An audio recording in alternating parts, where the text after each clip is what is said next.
প্রায় চলে এসেছি, বেশি পথ বাকি নেই। বাবা, ওই বাজারে তো অনেক কিছু পাওয়া যায়, তাই না? পাগলি মেয়ের কথা শোনো, বাজারে তো সবকিছু পাওয়া যাবেই। বাবা দেখো, মহেশ কাকু বাজার থেকে গরু নিয়ে আসছে। তাই তো দেখছি। কিরে মহেশ, গরুটা কত দিয়ে কিনলি? আনন্দ দাদা, সামনে বর্ষাকাল, নতুন ফসল রোপণ করতে হবে। চাষের জন্য প্রতি বছর কত কষ্ট করতে হয়, সময় মতো চাষ দিতে না পারলে যে এই ফসল রোপণ করতে পারবো না। তাই এই গরুটা কিনলাম। গরুটা 2000 টাকা নিল। তা বেশ ভালো কাজ করেছিস, আর কম দামেও পেয়েছিস। আমারও অনেক কষ্ট হয় চাষাবাদ করতে, তোর গরুটা মাঝে মধ্যে আমিও ব্যবহার করতে পারবো। এই যে বলো হারান্দা, কত বিপদ আপদে আমায় সাহায্য করেছো তুমি। আমার গরু মানে তোমার গরু। আমি এখন চলে গো, আকাশে আবার মেঘ করেছে, এই ছাতাটাও আনতে ভুলে গেছি। তিন্নিমা, আকাশে মেঘ করেছে, তাড়াতাড়ি বাজারে পৌঁছতে হবে, না হলে যে ভিজে যাব। পা চালাতো মা। এই বর্ষার মিঠা পানির টাটকা মাছ নিয়ে যাও, বড় বড় মাছ নিয়ে যাও, বর্ষার নতুন পানির মাছ নিয়ে যাও। ও দাদারা, ও দিদিরা, নিয়ে যাও নিয়ে যাও। এই মাছটা তো বেশ। তা দাদা, এই মাছটা কত আনা? দাদা, এইটা নদীর একেবারে টাটকা মাছ, দাম মাত্র 10 টাকা। একেবারে 10 টাকা? আচ্ছা ঠিক আছে, দাও, ব্যাগে ভরে দাও। বাড়িতে গিয়ে জমিয়ে মাছ আর খিচুড়ি খাবো। দেখো বাবা, কাকু কত বড় মাছ কিনছে, আমাদের জন্য নিয়ে চলো না। বর্ষার দিনে মাকে বলবো জমিয়ে রান্না করতে। এত বড় মাছ কেনার সামর্থ্য আমার নেই মা, তুই তো জানিস তোর বাবা ধনী নয় রে। হ্যাঁ বাবা, তবুও দেখো না, যদি নিতে পারো। মেয়েটাকে বাজারে নিয়ে আসিস কেন? বড় মাছ কিনে নেওয়ার মুরুদ নেই, মেয়েকে নিয়ে আবার বাজারে এসেছে। তোদের ঢং থেকে বাঁচে না, যত সব। একটু যে শান্তি মতো বাজার করবো তার উপায় নেই। গদাই, ও ছোট মানুষ, আবদার করতেই পারে, তাই বলে এভাবে বলবি? বাজারে এসে চেঁচামেচি শুরু করে দিয়েছিস। বারো তো আশেপাশে মানুষ আছে, বললেই দোষ, যত সব।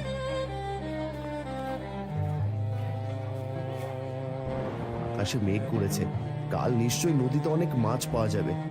কাল তোকে নিয়ে নদীতে মাছ ধরতে যাব। এখন কিছু চাল ডাল কিনে বাড়ি যাই। তাহলে তো খুব মজা হবে, আমাদের মাছ আর কিনতে হবে না, আমিও মাছ দিয়ে ভাত খেতে পারবো।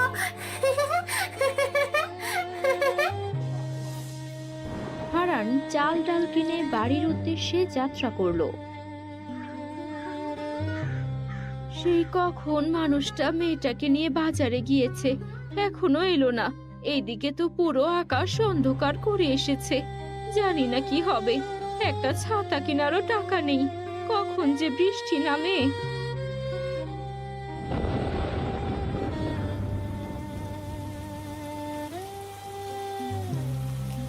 হাই হাই, এই যে মুষলধারে বৃষ্টি শুরু হলো, এখন কি করি?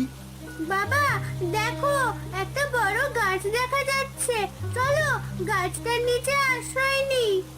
এছাড়া তো আর কোনো পথ খোলা নেই, ছাতা থাকলে তো কোনো রকমে ঘরে যাওয়া যেত।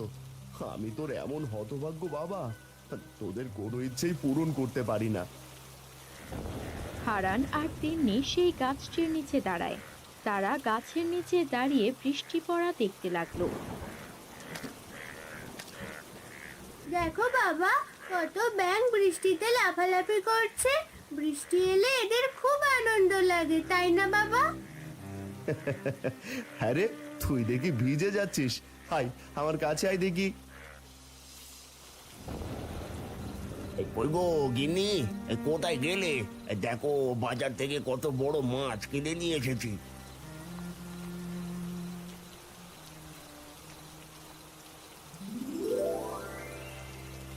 ও মা গো, কত বড় মাছ! দেখে তো জিভে জল চলে আসতেছে, জানি না রান্না করলে কত স্বাদ হবে। বৃষ্টির রাতে মাছের ঝোল আর খিচুড়ি একেবারে জমবে ভালো। এরপরে কিন্তু কচি পাঠার মাংস নিয়ে আসবে এই বলে দিলুম। আহা, কতদিন খাওয়া হয়নি মাংস খিচুড়ি। আগে ব্যাগটা ধরো তো, এই বৃষ্টিতে বাইরে দাঁড়িয়ে কথা বলছি, এটা তো দেখছো নাকি? বৃষ্টির দিনে মাংস আর খিচুড়ি অনেক দিন খাইনি। তুমি তাড়াতাড়ি মাছ আর খিচুড়ি রান্না করো, আমার যে আর তর্স হয়েছে না। এই তুমি শরীর মুছে নাও তো, আমি এক্ষুনি রান্না বসাচ্ছি।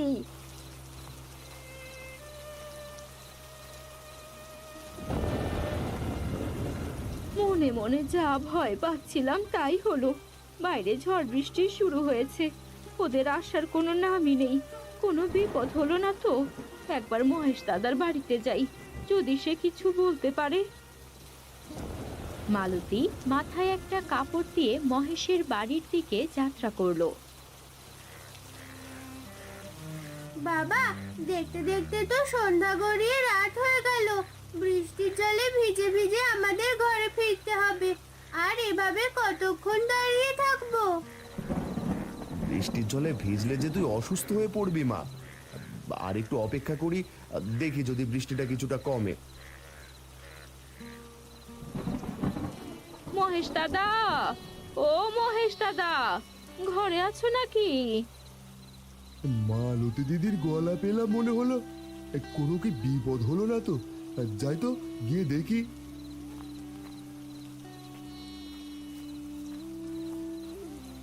আরে বৌদি, এত রাতের বেলা ঝড় বৃষ্টিতে আপনি, কোনো বিপদ হলো না তো?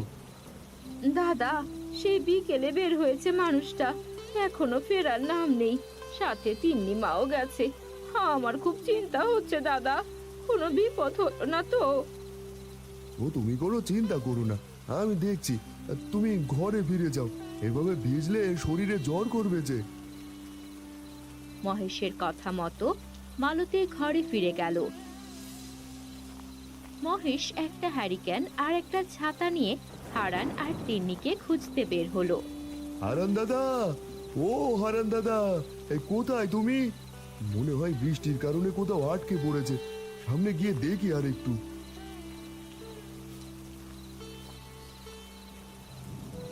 তিন্নি মা, আর কোনো উপায় নেই রে মা।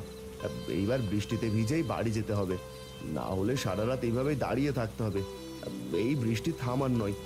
তোর মা বুঝি খুব চিন্তা করছে। তাহলে চলো বাবা, না হলে মা খুব চিন্তা করবে। হারান দাদা, ও হারান দাদা, কোথায় তুমি?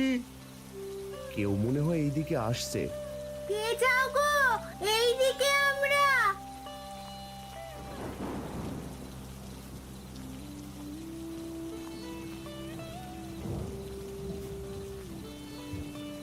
দাদা, তোমরা এখানে? তোমাদের জন্য মালতী বৌদি খুব চিন্তা করছে। তাড়াতাড়ি ঘরে চলো। তুই এসে খুব উপকার করলি রে মহেশ। দে, ছাতাটা আমার হাতে দে। হারান তিন্নিকে কোলে নিয়ে অন্য হাতে ছাতা ধরে সকলে বাড়ির উদ্দেশ্যে যাত্রা করে। মা, আর কত সময় লাগবে খিচুড়ি হতে? আমার যে খুব খিচুড়ি আর মাছ খেতে ইচ্ছে হচ্ছে। তুই তোর বাবার সাথে বসে গল্প কর, এই তো প্রায় হয়ে এসেছে। মা, তিন্নির বাড়িতে মাছ আর খিচুড়ি নিয়ে যাবো কাল। তিন্নিও তো অনেকদিন খিচুড়ি খায়নি। মেয়ের কথা শুনো, যা করে যা। কথা কি কানে যায় না তোর? টাকা দিয়ে জিনিস কিনে অন্যের মেয়েকে খাওয়াতে যাব কোন দুঃখে শুনি? যা বলছি। কি হলো কি? এত চেঁচামেচি কিসে? তোমার গুণধর মেয়েকে একটু সামলাও, আমি আর পারছি না। যা যা, তোর বাবার কাছে যা।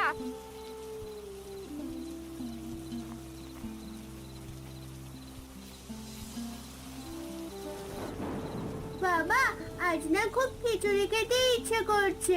এই ডাল দিয়ে খেতে আজ আর ভালো লাগছে না।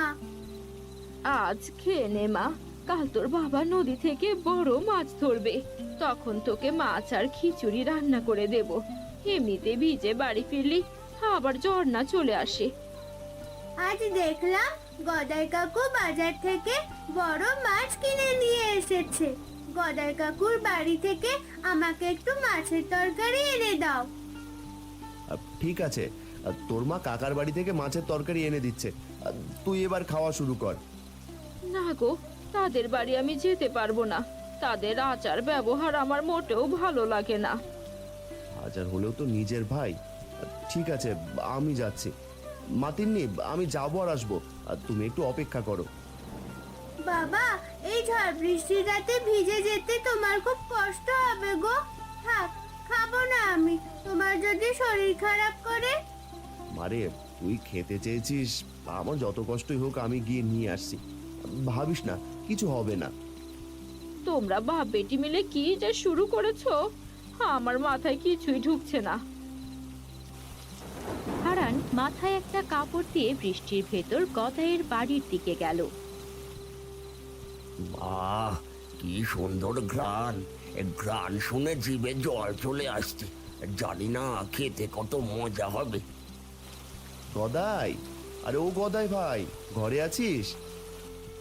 তোমার ভাইয়ের গলা পেলাম মনে হয়। এই রাতে আবার কি মনে করে এলো? যাই তো দেখি।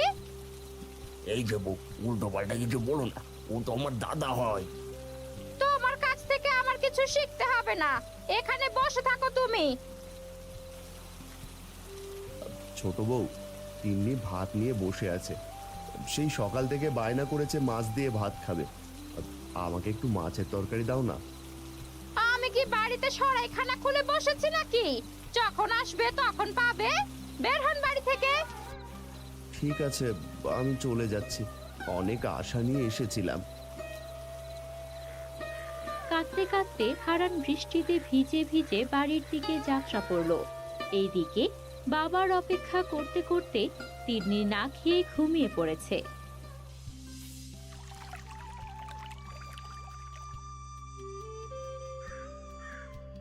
কি হলো গো, আজ সকালে এভাবে মন খারাপ করে বসে আছো কেন?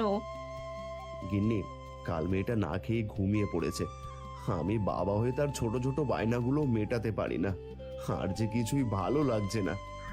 তুমি শুধু শুধু ভেঙে পড়ছো কেন? ছোট মেয়ে, আবদার তো করবেই। না, আর বসে থাকলে চলবে না গিন্নি। আমি নদীতে মাছ ধরতে গেলাম।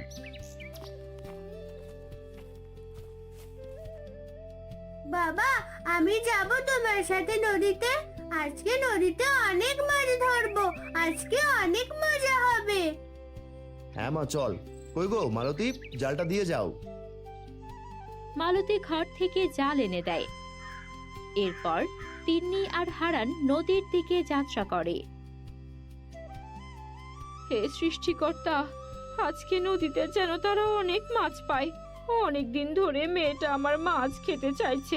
মেয়েটার মনের আশা পূরণ করো। বাবা, কত বড় নদী! এই নদীতে অনেক মাছ পাওয়া যাবে। বাবা, এইদিকে জাল ছুঁড়ে মারো, এই পাশে মনে হয় অনেক বড় বড় মাছ পাওয়া যাবে। ঠিক আছে মা, তুই একটু সরে দাঁড়া, নয়তো পড়ে যাবি। হারান অনেকক্ষণ ধরে জাল ফেলতে থাকে, কিন্তু জালে কোনো মাছ ওঠে না।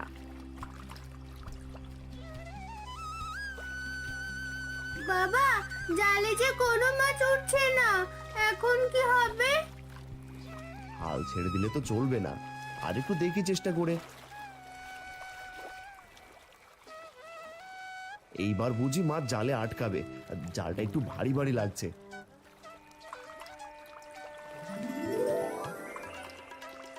কি মজা, কি মজা! জালে বড় মাছ আটকা পড়েছে। এই তো, একটা বড় মাছ জালে আটকা পড়েছে। মাছ নিয়ে এখনই বাড়ি যেতে হবে, তোর মা তোকে রান্না করে দেবে। হ্যাঁ বাবা, চলো তাড়াতাড়ি। দেখেছো বাবা, কত বড় মাছ!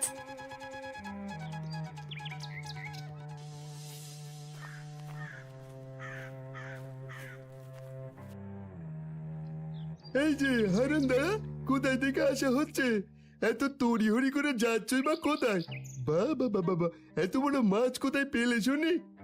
দাদা, নদী থেকে অনেক কষ্ট করে এই মাছটা ধরলাম। এখন বাড়ি যাচ্ছি। নদী থেকে ধরো আর ডোবা থেকে ধরো, তুমি জানো আমি মোড়লের খাসা লোক, আমাকে ফাঁকি দিয়ে মাছ নিয়ে তুমি যেতে পারবে না। নদী কারো বাপদাদার সম্পত্তি না, এটা সৃষ্টিকর্তার দান। মুখে তো ভালোই কথা ফুটেছে, হ্যাঁ ভালোই ভালোই মাছটা দিয়ে দাও, না দিলে কিন্তু খুব খারাপ হয়ে যাবে আমি বলে দিলাম। দিনে দুপুরে ডাকাতি হচ্ছে, পথ থেকে সরে যা বলছে আরুদা। আমার বাবা অনেক কষ্ট করে মাছ ধরেছে, আমি মাছ দিয়ে ভাত খাবো, আমি মাছ দেব না। চলো বাবা, না হলে মা চিন্তা করবে। ও বাবা, মেয়ের মুখে বুলি ফুটছে দেখছি, আজ মাছ আমাকে দিলি না তো, তোদের আমি দেখে নেবো একেবারে।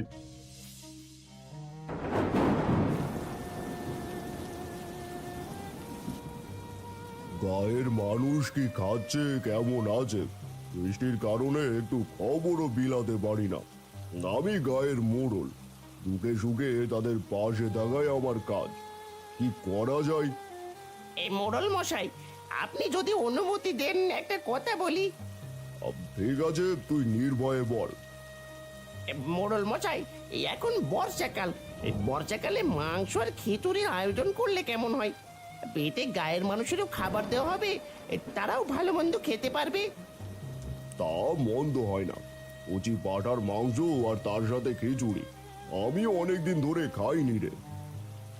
তাহলে আমি ঢেড়া পিটিয়ে সকলকে নিমন্ত্রণ করি, কি বলেন কর্তা?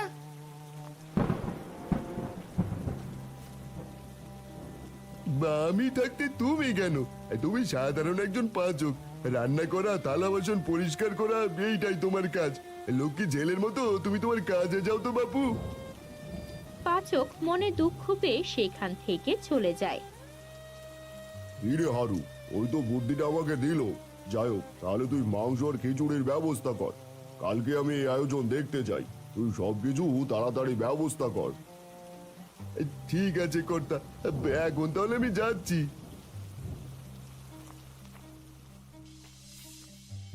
আজকে বাজার থেকে মাংস নিয়ে এসো, আজ মাংস আর খিচুড়ি রান্না করব। ঠিক আছে গিন্নি, অনেকদিন ধরে মাংস আর খিচুড়ি খাইনি, তোমার কথা শুনে এখনই জিভে জল এসে গেল। আর শোনো, আসার সময় একটু সাবধানে আসিও, তোমার ভাই কিন্তু খুব লোভী, মাংস দেখলে লোভ সামলাতে পারে না।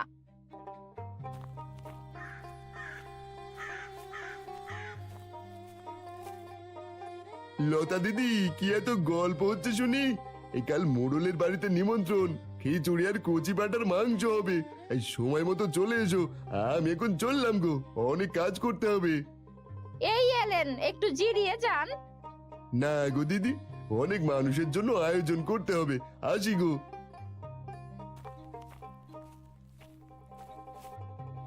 তাহলে তো কাল ভালোই পেট পুজো হবে, শুনে মনটা আনন্দে নেচে উঠছে গো।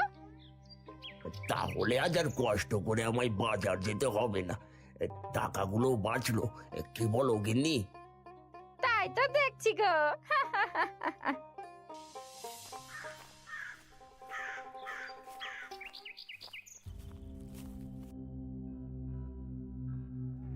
এটা হারানের বাড়ি না? হারানকে নিমন্ত্রণের কথা বলবো না, বেটা শুধু শুনবে আর জ্বলবে। আমার সাথে খারাপ ব্যবহার করেছিল, অনেক বেলা হয়ে গেল, আর অনেক বাড়িতে যাওয়ার বাকি আছে। বেটা না খেয়েই মরুক।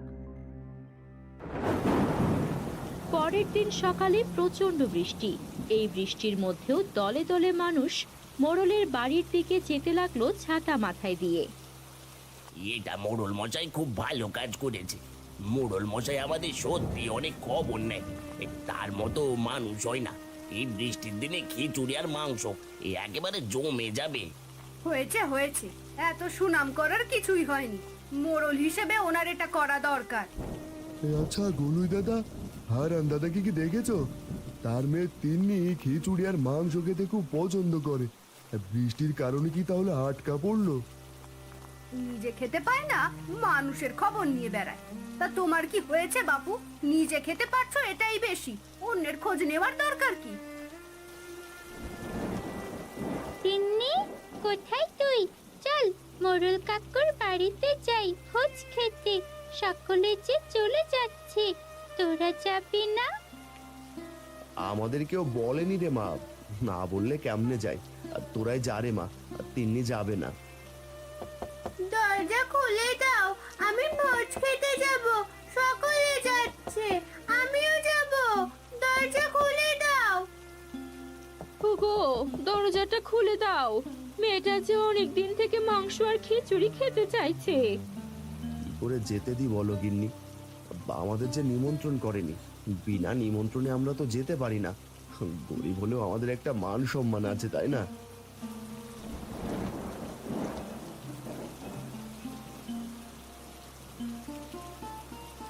এইখানে কি করিস লাবণী? তখন থেকে তোকে খুঁজছি। চল তাড়াতাড়ি, না হলে যে দেরি হয়ে যাবে। সবাই খেতে বসে গেল তো। মোড়লের বাড়িতে সকলে খেতে বসে। সকলেই মাংস খিচুড়ি পেয়ে অনেক আনন্দে খাচ্ছে।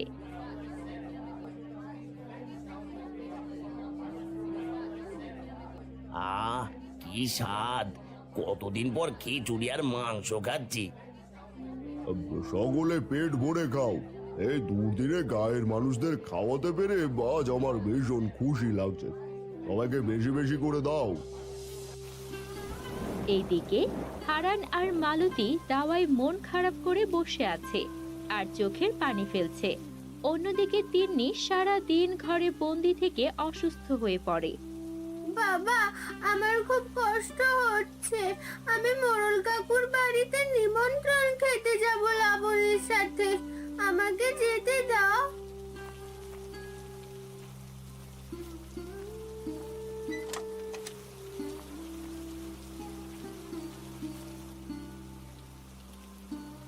ওগো, মেয়েটার যে শরীর পুড়ে যাচ্ছে জ্বরে, এখন কি হবে? হাই হাই, এ কি ভুল করলাম! নিজের জেদের কারণে মেয়েটাকে যে অসুস্থ করে ফেললাম। হাতে কোনো টাকাও নেই, টাকা ছাড়া যে কবিরাজ আসবে না। আমার জমি জায়গা সব বিক্রি করে দেব। আমি চললাম মহাজনের কাছে। মালতী, তুমি মেয়েটার পাশে থেকো, আমি আর মেয়ের কষ্ট দেখতে পারছি না।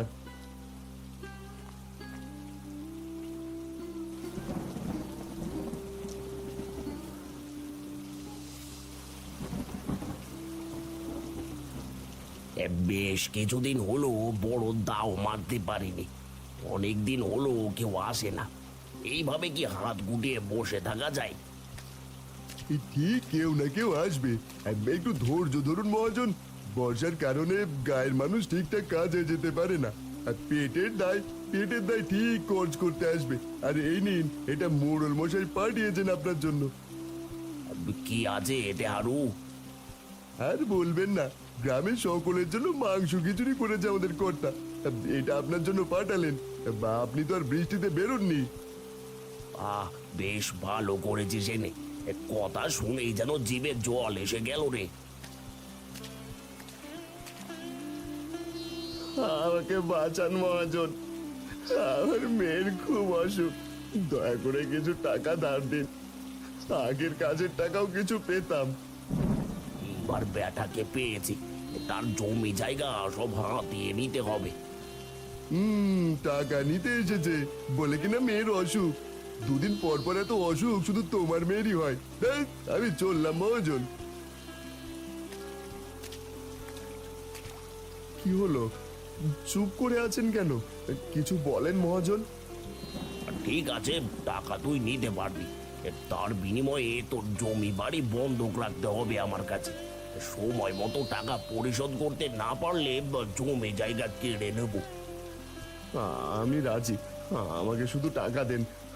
আমাকে তিন্নিমাকে বাঁচাতে হবে। আমি আমি আর কিছু চাই না। এরপর মহাজনের কাছ থেকে টাকা নিয়ে কবিরাজ ডেকে তিন্নিকে সেবা যত্ন শুরু করে হারান। কিছুদিনের ভেতর তিন্নি সুস্থ হয়ে ওঠে। বাবা, দেখো তো আমাকে কেমন দেখাচ্ছে। মারে, তুই যে আমার রাজকুমারী। বেলা তো অনেক হলো, ক্ষুধা পাইনি বুঝি? মাংস খিচুড়ি খাবি মা? সত্যি বাবা, তুমি মাংস আনবে? হ্যাঁ বাবা, আমি মাংস খিচুড়ি খাবো। আজকে বাজার থেকে মাংস কিনে নিয়ে আসবো, আর তোর মা খিচুড়ি রান্না করে দেবে, কেমন? বাজার থেকে মাংস কেনার টাকা আছে, আর আমার টাকা কোথায়? কিরে হারান, সময় তো অনেক হলো, এবার টাকাগুলো দে। মহাজন, আপনি? দেখে চমকে উঠলি নাকি? টাকা আজ দিবি কাল দিবি বলে ঘোরাচ্ছিস, আর মাত্র 1 মাস সময় দিলাম। এই 1 মাসে আমার সমস্ত টাকা সুদে আসলে ফেরত চাই, না হলে তো বুঝতেই পারছো বাবু। আমি চললাম, কথাটা যেন মনে থাকে। হ্যাঁ, এখন কি হবে গো? এত টাকা এত অল্প সময়ে পাবো কোথা থেকে? জানি না গিন্নি, আমি কিছু জানি না, শুধু এটা জানি একদিন সব ঠিক হয়ে যাবে। দুশ্চিন্তার কারণে হারান একসময় অসুস্থ হয়ে পড়ে।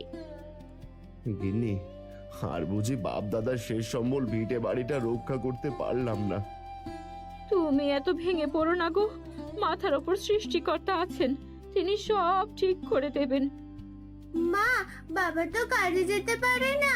আমাকে কাল মহেশ কাকু গায়ের গরু মাঠে নিয়ে যেতে বলেছে, তার বিনিময়ে কিছু টাকা দেবে। এত ছোট একটা মেয়ে, তুই কি পারবি মা? আমি ঠিক পারবো, দেখো তুমি। তিন্নি গায়ের গরু ছাগলগুলোকে মাঠে ঘাস খেতে নিয়ে যায়, আর সন্ধ্যা হলে গরু ছাগলগুলোকে নিয়ে আসে। এইভাবেই দিন কাটতে থাকে। আর মাত্র 2 দিন বাকি, এরপর হারানের জমি বাড়ি সব আমার হবে। ওগো, এই গায়ে বুঝি আর আমরা থাকতে পারবো না।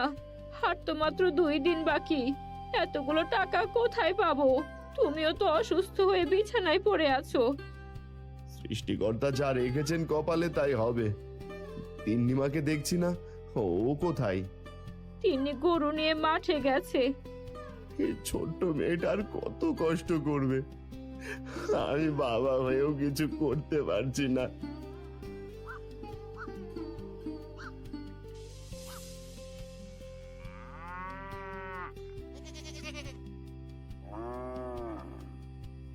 কি ব্যাপার, একটা ছোট মেয়ে এতগুলো গরু ছাগল নিয়ে একা এই মাঠের ভিতর কি করছে? আরে ওটা হারানের মেয়ে তিন্নি না? তাই তো দেখছি। আরে তিন্নি মা, এতগুলো গরু ছাগল নিয়ে একা মাঠে কি করছিস? আমার বাবার ভীষণ অসুখ গো কাকু, আমাদের সমস্ত জমি জায়গা মহাজন কেড়ে নেবে। আর মাত্র 2 দিন বাকি, টাকা পরিশোধ করতে হবে, তাই আমি গরু চড়াচ্ছি। তিনি মোড়লকে সবকিছু খুলে বলে, তাদের সাথে যা যা হয়েছে। মোড়লের আর কোনো কিছু বুঝতে বাকি রইল না। রাগে ক্ষোভে মোড়লের চোখ লাল হয়ে গেল। মহাজন আর হারুকে তো সাজা আমি দেবই, তোর বাবার চিকিৎসার জন্য সব টাকা আমি দেব। শুধু তোর জন্য আবার আমি খিচুড়ি আর মাংসের আয়োজন করব। কাল তোরা পছন্দের সব মানুষ নিয়ে হাজির হবি আমার বাড়িতে।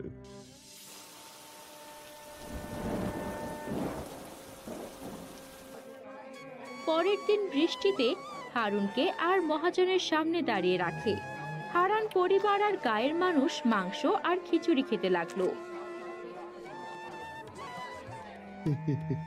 ঠিক হয়েছে, এবার একেবারে ঠিক হয়েছে। যেমন কর্ম তেমন ফল। তোমরা দুজন শুধু দেখতে থাকো আর জ্বলে পুড়ে মরো। খিচুড়ি আর মাংস তোমাদের কপালে জুটবে না। কিছু পরিস্থিতি মানুষের অনেক কিছুই পাল্টে দেয়, যা আজ সকলেই দেখতে পাচ্ছে।